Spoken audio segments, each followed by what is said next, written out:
And you already heard her voice. It is the one, the only sport expert, Tega Supreme. Good morning, Lagos. Good morning, Tega. Yeah, when it was time to talk, it was to Yawn. yawn. I Alright, should so be in bed. you should be in bed, right? Today is a good day to be in bed. You should have done locker room from the comfort of your bed with a television. No need for locker room. Hmm? Just sleep. Okay, Lagos. So this is how you can get involved in the show this morning. You On can WhatsApp, our number is 0809 for your messages. 0809 You can tweet at smooth981fm. Please use the hashtag 981. We're streaming live on YouTube as well. right, good stuff. All right, so don't forget our YouTube family. They get more love in a way because they get the on the scene and behind the scene gist. Let's start with some basketball. Are we ready? Yes, we So NBA Commissioner Adam Silver says financial losses in China substantial. We talked about this on Wednesday. This is an update. NBA Commissioner Adam Silver said yesterday that the league is already dealing with fairly dramatic financial consequences from Houston Rockets GM Daryl Morey's support of Hong Kong's anti-government protesters. Silver said the losses have already been substantial. He said this in his first public comment about the NBA's relationship with China since he returned to the US from China earlier this week. Our games are not back on the air in China as we speak, and we'll see what happens next. Wow. Yes, the Chinese are not even playing. So that like I said, that's a huge market. So the games are not back on air, and you can tell the amount of money that went into broadcast rights and all of that. But again, it's still pre-season. I'm just saying that when your audience wants to watch basketball, are you going to shut them off basketball? But talks are still going on. I think the Chinese government wanted the Daryl Morey to be fired, and Adam Silver was like, the NBA was like, we can't even do that. It's not even a discussion we should be having. We can't just wake up in the morning and fire one guy that not used to. That's not how America works. That may be how China works, but that's not how we work here. We apologize for speaking about your situation, but in America there's freedom of speech and so many other things that, or so many other freedom of everything, that we can't just wake up and fire him because you don't like him. So there's still a lot of talks going on, and he has to juxtapose that with the American principle, and then you have to still think about protesters in Hong Kong. There's just a lot. At the end of the day, he said, you know what, I'm just tired being a diplomat. I want to go back to being an NBA commissioner, but we are dealing with losses, and I realize that I have to, deal with all these issues. But I think eventually they'll be able to sort things out. China should know that this is coming now. It's not like they are isolated from the rest of the world. They send things out. They export intelligence and services. So they should know that at some point people are going to start talking about the way their politics in their land is run. We may not be able to change anything, but people are going to talk about it. So I guess I don't have any businesses in China, so I can say what I say. Okay. So do you think they're going to back down though? With China, because of the fans who had to watch? Because are they losing revenue as well, China? The Chinese are making their money. Look, at the end of the day, the NBA has to do what they have to do. Yeah. And they're trying to expand globally. And like I said, China is a big market in Asia, and China is like the starting point to the rest of Asia. So you're telling them that they should stop that. I mean, the Chinese citizens may complain that, you know what, we're enjoying the NBA because they are a big market in the NBA. They buy stuff, they watch basketball. Sorry, not just basketball. They watch the NBA. So of course there'll be that protest, but at the end of the day, China is trying to take a stand about their culture, their lifestyle, and I guess sometimes they cut their nose to spite their faces. What can I say? All right. Promoter Eddie Hearn has broken down in tears. Oh, Why? Because he broke down in tears while paying tribute to American fighter Patrick Day, and says boxing must unite to make the sport safer. Patrick Day died at the age of 27 on Wednesday, 4 days after suffering a brain injury in a 10th round stoppage defeat by Charles Conwell in Chicago. Hearn said, "You can say it's boxing, but it's so hard to justify." He also added, and I quote, "It's been a rough year for the sport. We need to make sure we get together as a community. We keep trying to evolve. We keep trying to make the sport safer. There are so many things we can look at as a community, particularly brain scans. One of the issues is the frequency of scans, in my opinion. You can have a yearly scan, but sometimes it doesn't take into account the fights you have had since that scan." Okay. So there's this. First of all, part of the reason he's breaking down, this fight was on his promotion from his promotion company. Yeah.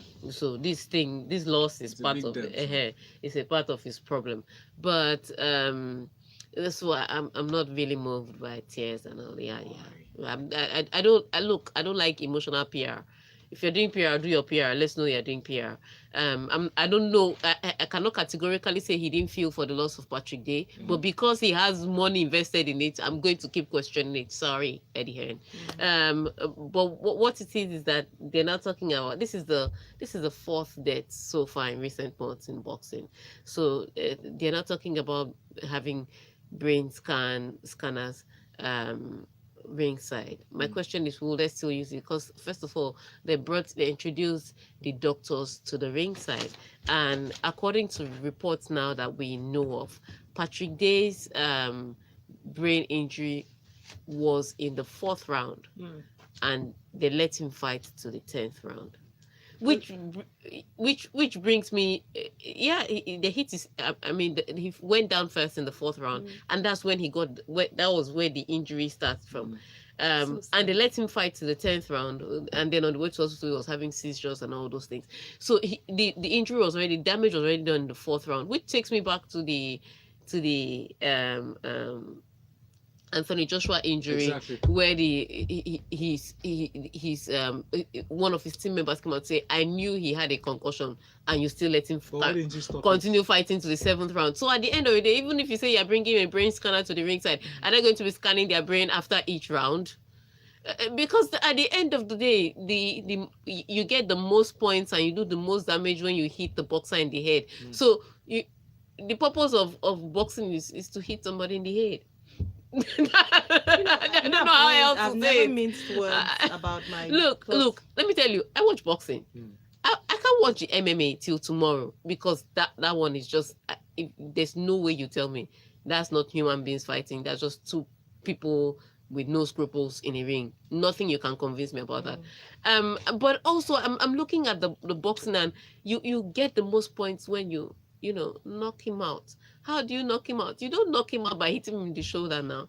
You knock him out by hitting him in the head. So the purpose, how you play football and you win by scoring goals. That's how you win boxing, by knocking people in the head. So what are you bringing brain scanners to the ringside? Do you understand? At the end of the day, they are still going to hit him in the head. Okay, so this is Muyiwa's suggestion. Muyiwa on WhatsApp says boxers should wear headgears like American footballers. Okay, so amateur boxing, they do that. That's amateur boxing. Professional boxing, let me tell you, whether you like it or not, we are, those former gladiators that they'll put them in the ring and they'll be killing themselves and people shouting, yeah. That's who we are.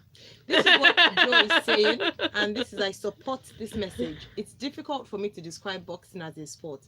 I think it's too violent, and I think it should be banned. Yeah, that's my opinion. Not the opinion of Smooth FM. Yeah, that's what personal opinion. Not Tega. Tega loves boxing. All right, let's move on to. I grew up on it. Let's move on to Barcelona. Safer sport here. Barcelona boss against moving Barca versus Real from Nou Camp. So Barcelona boss Ernesto Valverde, aka Tega's best friend, says he is hopeful their match with Real Madrid on 26th October at the Nou Camp will not be moved to the Bernabeu. La Liga has asked the Spanish Football Federation to switch the game to Madrid over fears of civil unrest. There have been days of protests in Barcelona after 9 Catalan separatist leaders were jailed on Monday. However, Valverde says the club weren't in favor as they play away at Slavia Prague 3 days before El Clasico. This is what he had to say. Under normal circumstances, we play at home. They're anticipating certain different circumstances, and while we know that this week has been out of the ordinary, they are hopeful of playing the game at our ground. That's what we want to do. Okay. So this is another tricky situation. This is another Hong Kong protest. So you know the story between the Catalans, they want to leave, and the Spanish government, they're having that political issue, and so there's been protests one after the other, and it just makes sense. The La Liga is just trying to be safe. Like, look, because this is no longer about football. This is a community issue. This is a societal issue, and we cannot guarantee the safety of people that are coming to watch the matches. There've already been 96 people injured so far in the process. And we don't want to say because they were on their way to a football match or on their way away from a football match, certain things happen. So they're not saying that they should play both legs in Real Madrid. They're just saying this first leg that should have been played in Camp Nou, why don't we swap? Yeah. Since the protests are hotter now, it's the 26th of October, which is 8 days away. So they're saying, why now that the protest is hotter now, why don't we just, we're still going to play at the Bernabeu anyway, why don't we just switch dates? It's still the same opponents, just different grounds.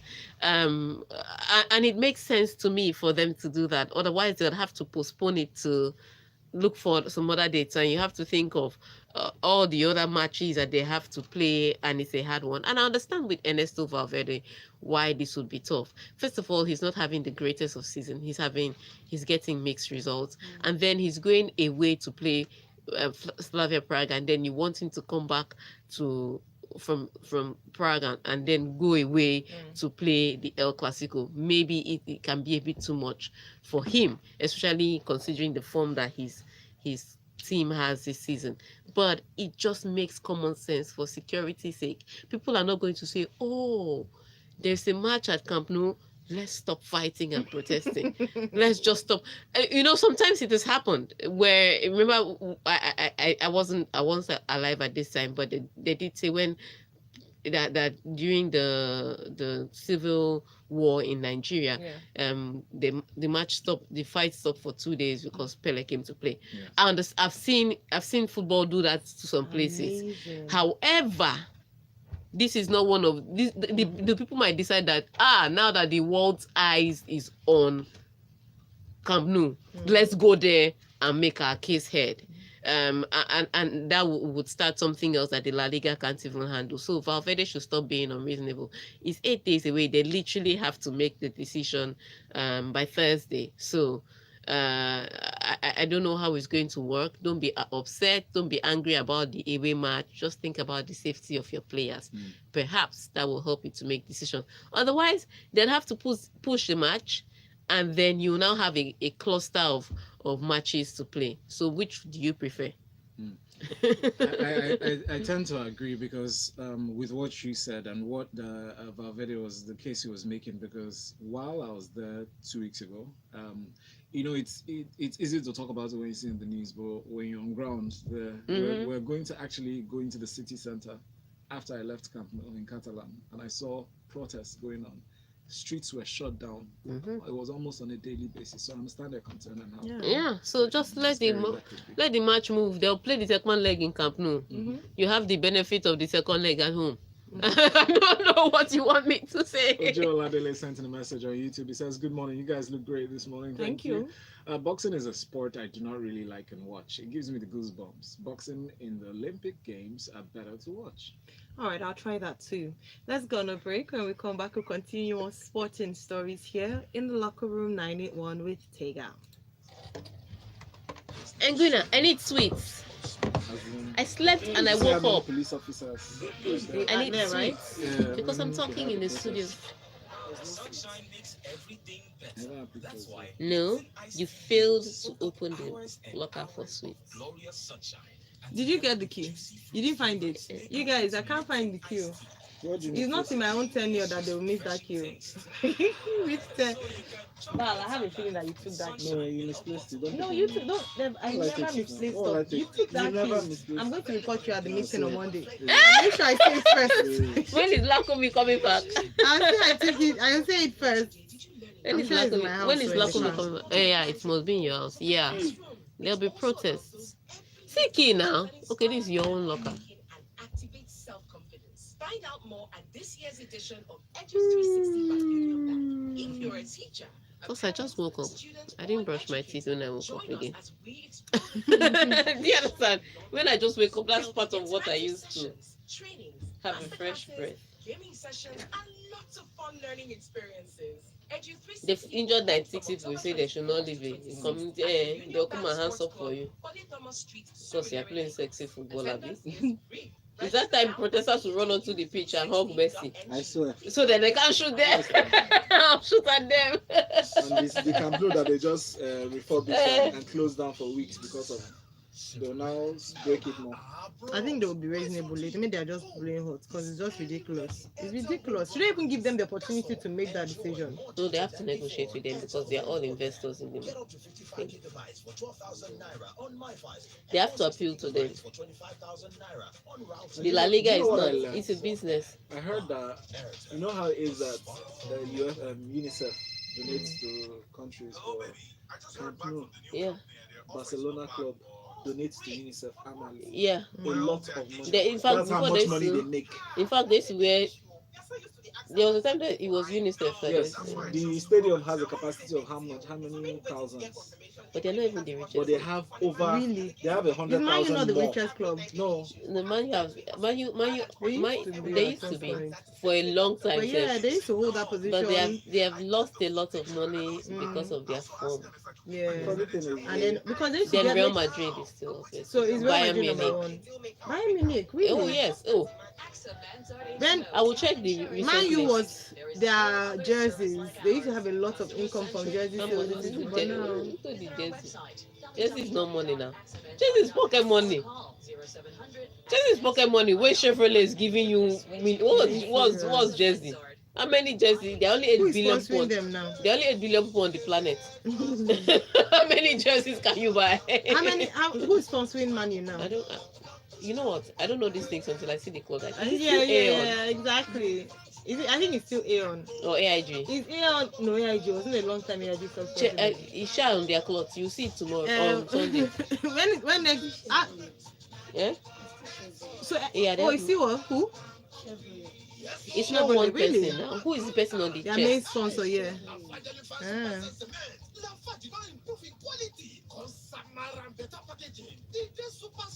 Let me see. So when like a Nike sponsor them, did they design their flight for free or what? Or they do it at the concession for them?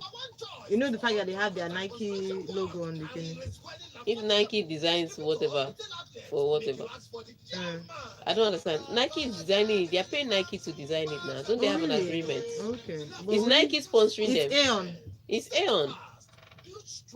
Aeon, but Cola is sponsoring their sleeves. Can you imagine? Oh, Baba, their sleeves. Aeon, is that the latest one? Yeah, that's why it's. There's always I don't remember all these people.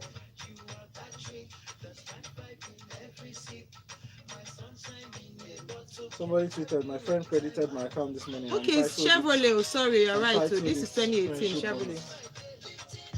Chevrolet is 2019. Are we fine? Are we fine?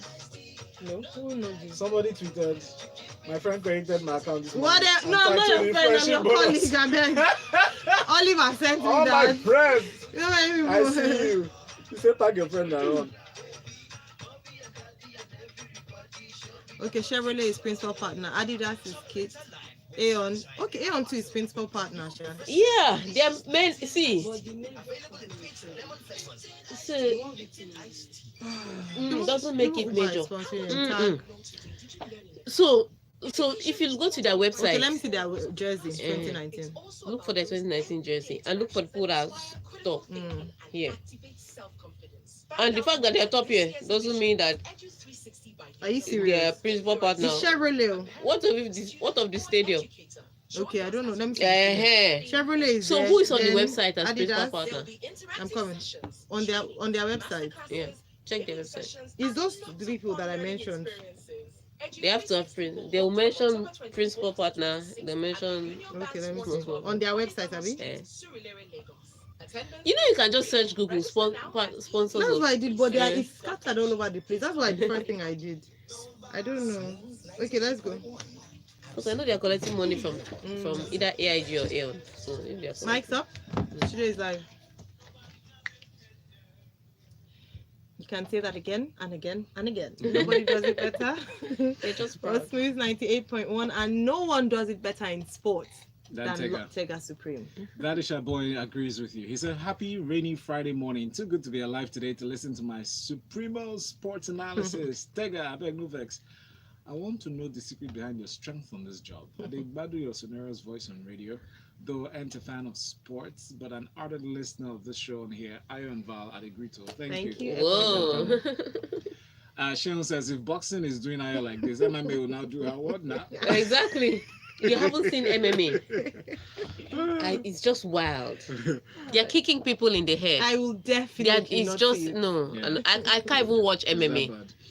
Manchester United CEO dispels insulting myth that he picks players. Ed Woodard says he's hit back at criticism of his Manchester United leadership by branding suggestions that he picks which players to buy as a myth and insulting. In his words, here's what he said, and I quote: "There is a myth that we have non-football people making football decisions, and I think it's insulting to the brilliant people who work on the football side of the club. Many of the senior staff on the football side of the club have been in their roles for over 10 years. Some of our scouts have worked with us for more than 25 years. He continues, we've expanded our recruitment department in recent years, and we believe this now runs in an efficient and productive way." Yeah. So let's take this from the top.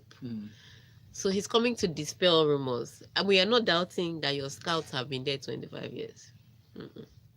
We are also not even doubting that you have people that have been working with you, footballing people that have been working with you. But at the end of the day, it's somebody that will sign the check. So the question is not that the scouts are not seeing people. The question is that you are not writing the check for them to buy the people. At the end of the day, because think about it. Sorry about that. Sorry. Jose Mourinho came and gave you a shopping list. I want vegetables. This, that, and the other. You did not buy. They put on the shopping list. Solskjaer is coming.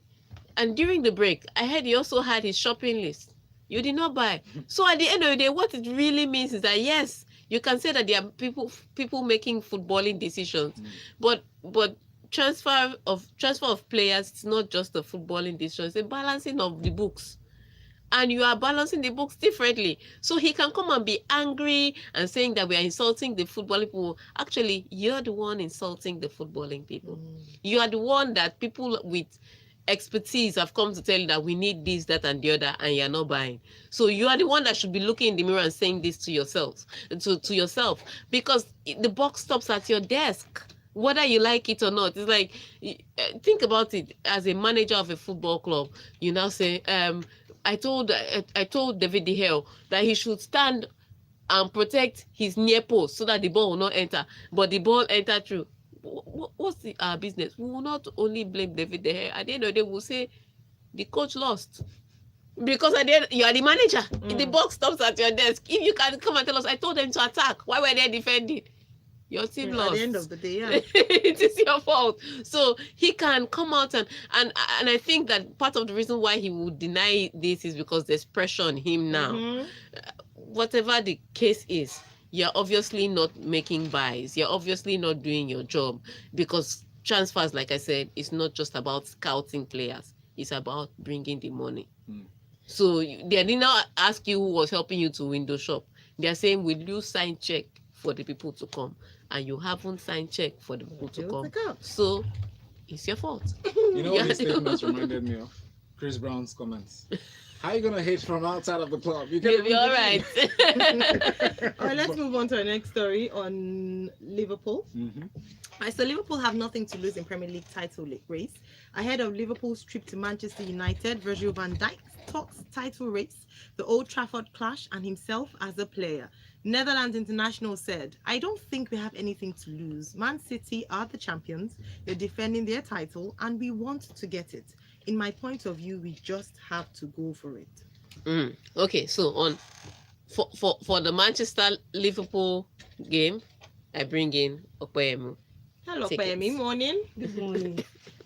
in as much as Van Dijk is talking, I love the way he talks. It's a bragging right, and this particular fixture used to be something everybody is looking forward to watch. But I don't think this Sunday is going to be something we all want to watch, especially the Man United fan, because I don't think in eight matches you've lost couple of them, and you just want to going into this fixture. Liverpool, you're playing, they've won all their eight matches, and they have the most bragging right. Even a Manchester City right now don't want to play a Liverpool side, because they are just there, they are ready to fight, they are ready to beat anybody. And going to someone's own, it's better for you to like be in your own house, and somebody said, okay, you can't fight me, and you're like, okay, I'm in my house, come and beat me. But this time around, you are going to that person's house to deal with the person. So that's how it's going to look like on Saturday. And on Sunday rather, Manchester United having lost couple of their players. Tega is not going to play due to injury. Pogba is not going to be in the match due to injury. But even without these people, they have been beaten by some clubs. They just lost to Newcastle, and they wouldn't want to play Liverpool. So Van Dijk, you're on top. All right, I need to take this message so that Ayo can, get the full import Yeah, of whatever. this. It says from Emeka on Twitter. Emeka says, after a full weekend of rest with the international break, Manchester United fans, are you listening? Yeah. Are back to preparing for another round of heartbreak as they face Liverpool this weekend. Back Flick your to sender. finger all you want. It is the truth. Back to sender. All right, on YouTube, Ojo, thanks for that answer. We were having a debate off air, so thank you. Then Olufemi Motaye says, let Valverde know that life is more important than football. Oh. El Clasico can be played some other time, I beg. Then Efosa says, Tega forever, best all-round sports analyst by a mile. And two. Dotun says, composed presentation by Kwemi there. Shout out to you guys. Well done. Thank you very much for thank watching. you so much, Dotun. Just type in the YouTube search box, smooth91.fm Lagos, and subscribe. Am I from Akoka comes in. He said Manchester United should just change their name to Shalaye FC. Which one is all the Sakamaje they are giving us? I beg you. And then Miwa says we're organizing a video for Manchester United. Please send venue and time. Please date, venue, time. I need it. Then Yemisi from Animasha says boxing and wearing a protective headgear is a wise idea, but bringing brain scanners to the ringside isn't practical and feasible. Like Tega said, the main objective that boxers use to score and win points over the opponents is all about disorganizing them mentally. Muhammad Ali never recovered from his fight with Larry Holmes because his head and brain was the obvious psyche target. All right, we have a few more comments on WhatsApp.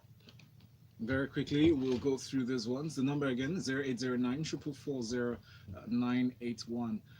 This one here from Charles Chidozie says the term knock his brain off was solely meant for boxing. I've always thought it's a violent game. That's why I would rather watch replays than live games, live matches. Also, studies have shown that amateur boxing is even looking to stop using headgears because the impact on the brain is more deadly than that of a direct punch. Wow. And Isaac here says, Tega, always on point. And then we have please put your names when you send in your comments. But that's all we can take this morning. Thank you so much for being a part of the show. We love your contributions, and we are really grateful to Okpe Yemi at the real Okpe Yemi on Instagram and Twitter for coming in this morning to share her thoughts on the story. And of course, the one, the only Tega Supreme at Tega Supreme on Twitter. And of course, find out what she's doing with ladies in sports at LIS International. Something is happening for the corporates in November. So please go on there and find out. There on LIS International on Instagram and Twitter. Follow Valentine at Valentine_Ohu on Twitter and Valentine Ohu on Instagram. That's Valentine OHU. And follow Ayo on every platform. It's Ayo Myro Essay. All right, Lagos, we're going to break. Today is Feel Good Friday. So something interesting coming up at 9 o'clock during Lagos Talks 90 on. Stay tuned.